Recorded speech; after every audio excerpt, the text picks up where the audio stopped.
कोल्हापूरच्या हातकणंगलेमध्ये बोगस मतदारांचा मुद्दा ऐरणीवर।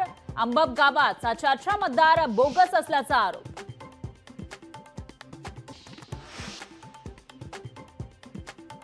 मनोज जरांगेंनी 4 सलाईन घेतल्यात, त्यांचं उपोषण सुटलंय। जरांगेंनी आता उपोषणाची नौटंकी बंद करावी। ओबीसी आंदोलक नवनाथ वाघमारेंचा हल्लाबोल।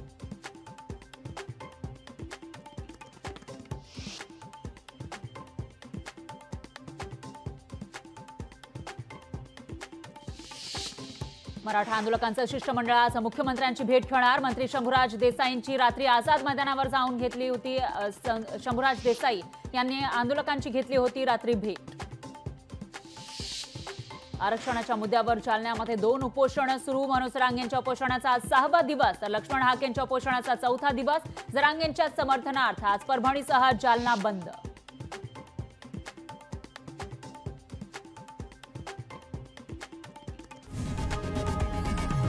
लोकशाही मराठी ऐका, पहा, जागरूक रहा।